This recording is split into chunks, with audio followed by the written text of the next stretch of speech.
Adab, welcome to the 53rd episode of 365 Days of Tabla, a series in which we learn about the art, the craft, and the legacy of one of the most beautiful instruments in Indian classical music, tabla. Today, we are going to learn a new concept. This concept is called Chalam.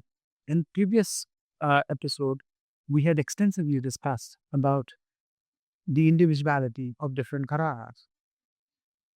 This Chalan concept is a complete individual uh, characteristics of a very prominent gharana called Farrukhabad Ghara.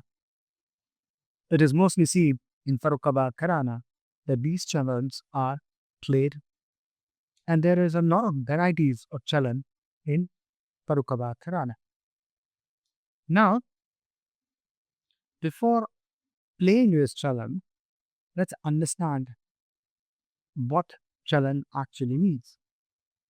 Chalan, as the name suggests, it is derived from an Hindi word chal, chalan, or the way you walk. So it is basically a representation of the movement, or in a way, we can say that it is a representation of the movement of the rhythm. Chalan can be termed as a subdivision in the uh, tabla solo repertoire. Just like there are different types of kat, there are different types of Kaida, there are different types of Rela. Similarly, there are different types of chalan. A chalan can be a Qaida, a chalan can be a Rela, a chalan can be a Gad. So this is in a broader aspect, it can be termed as as a subdivision in layer, or it is a subdivision in the tabla solo repertoire.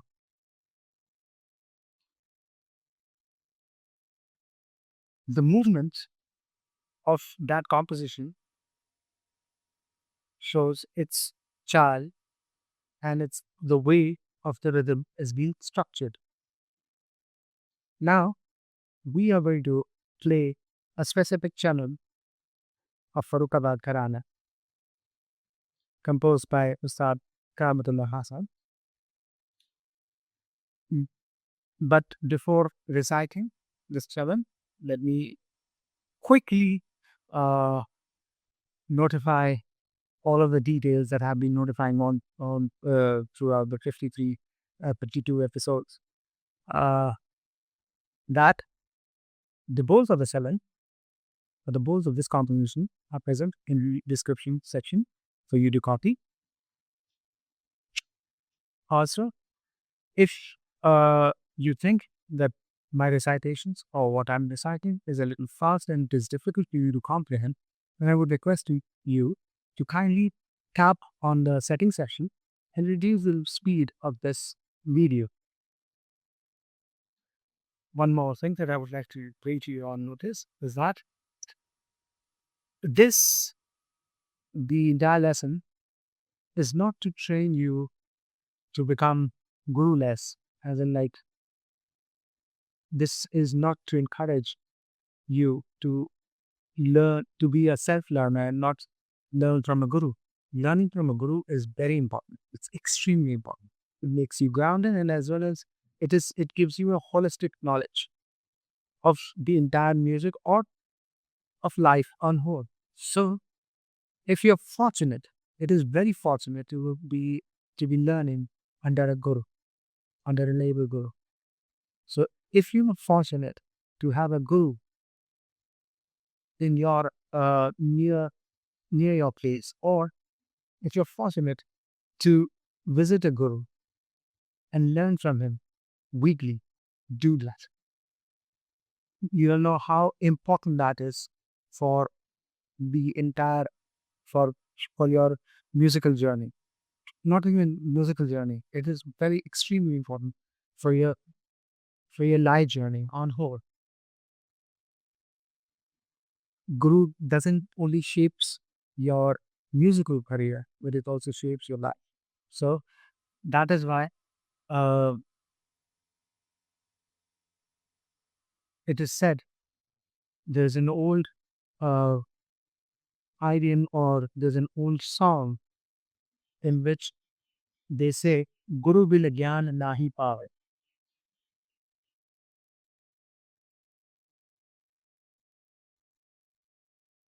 There's a couplet. This is a couplet. The first stanza of the couplet is Guru bil gyan nahi pawe. And the second stanza is Guru ki seva jogi karat hai, guri जनों में Guru कहलावत. So those who serve Guru, just like Nizamuddin Aulia, just like uh, एक Eklavya, those who serve Guru, they gain so much of respect that other gurus also respect that student. Just like Nizamuddin Aulia was respected by Amir Khusro Rahmatullah alayh. Nizamuddin Aulia was the guru of Amir Khusro Rahmatullah alayh. And Amir Khusro Rahmatullah alayh used to respect Nizamuddin Aulia so much that that respect for his guru and the love for his guru had made him what he is, what he became. Similarly, Eklavya had never seen his guru. Eklavya had never, the story says that uh, Eklavya was a devotee of Guru Dronacharya. But unfortunately, he couldn't learn archery from Guru Dronacharya.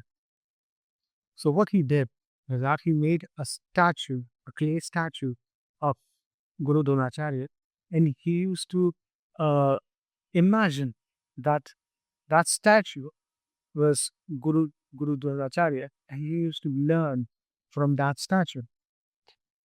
The devotion of Eklavya was such that his archery skills developed in such a way that it even surpassed the the choice or the most able students of Guru Dronacharya, which was Arjun and Karan.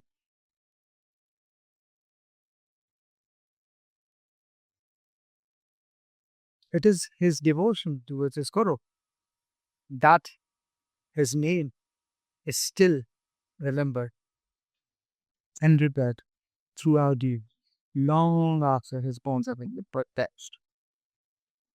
This is called Guru Seva. And if you get the chance to learn from a able Guru, never lose it. Never miss that. No matter what your age is, no matter what you do, if you are able, if you are able to connect with a Guru who is selfless, and you know he is an amazing Guru, and you can get some knowledge from him, consider yourself to be fortunate and learn from him. With this being said, now we come to the Chalan, the Chalandar Qaida. This is a Chalandar Qaida. The bowls of this Qaida are as follows. Ghena, Ta Kenatete Kena Tage, Tuna, Katta, Tete, Ghena, Dhage, Tete, Ghena, Dhage, Tuna, Katta. So this part is 8. Okay. Ghena, Ta Kenatete Kena Tage, Tuna, Katta, Tete, Ghena, Dhage, Tete, Ghena, Dhage, Tuna, Katta. Now comes the Chalan part.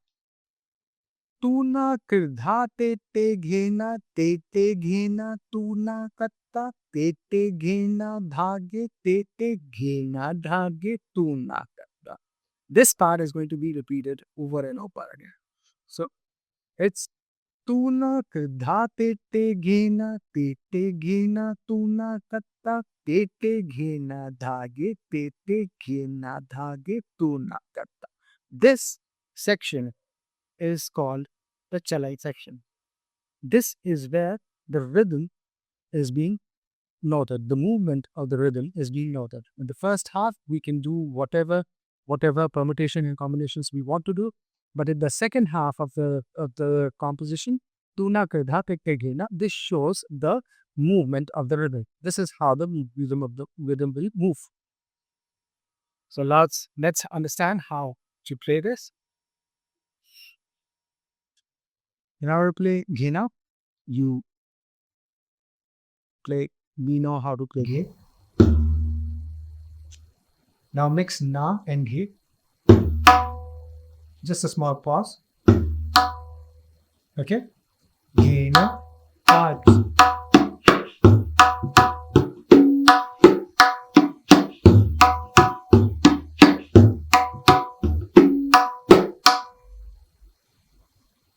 Let's play this one more time.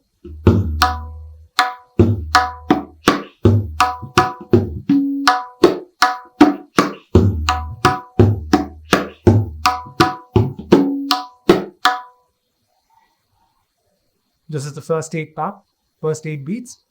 Now the Chalan part. When we how to play Kre, we slap and hit the Tihai with 2 fingers simultaneously. See? So,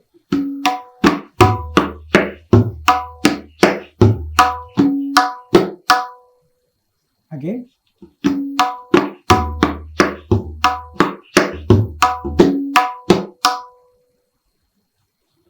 Now.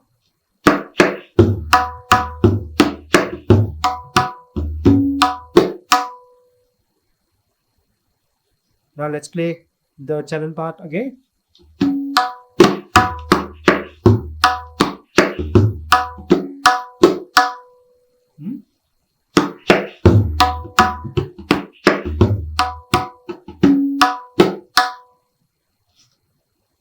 Now let's play the whole thing.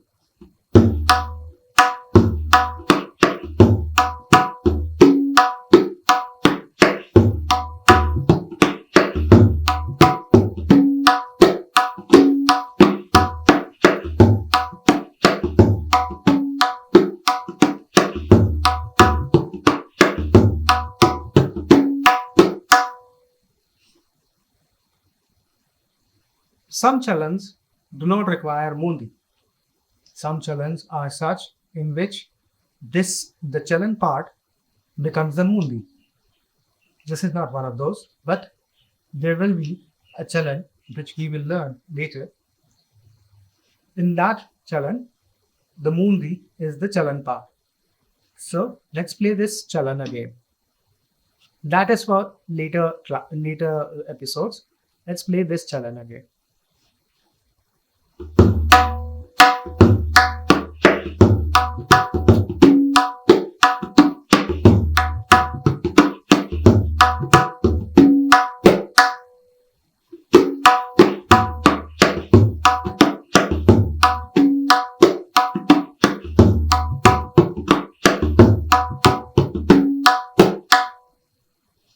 Fantastic. Now let's play this on metronome.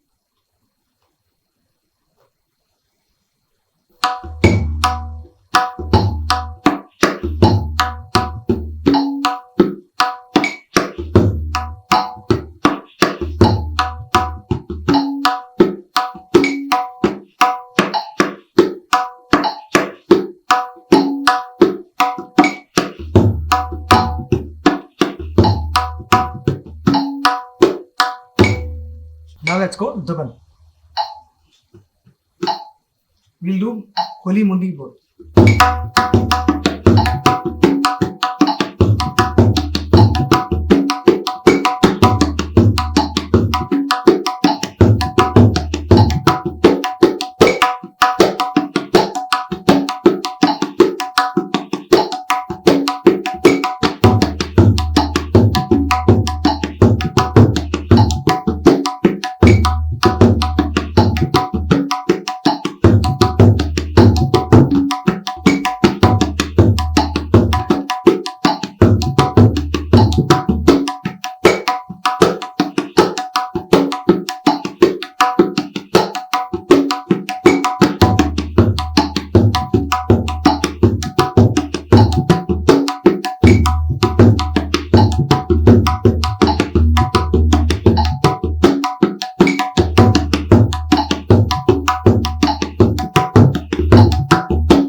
Acha, in order to play this bowl, I have reduced the BPM to 40 BPM. The reason why I did this, because 60 BPM would be too fast. Uh, so that is why I have reduced it to 40 BPM. Initially, when you will play at the slow tempo, it will feel a little difficult. You might feel a little uh, uncomfortable because the tempo is too low. But once you shift to the dukun, you'll find it comfortable. So okay, now let's end this episode number 50. Before ending the episode, I would like to inform you that those who wish to learn tabla or ghazal in the ancient art of Guru Shishya Parampara from the 33rd descendant of Gharana, Ustad Sabir Khasa, you may feel free to call us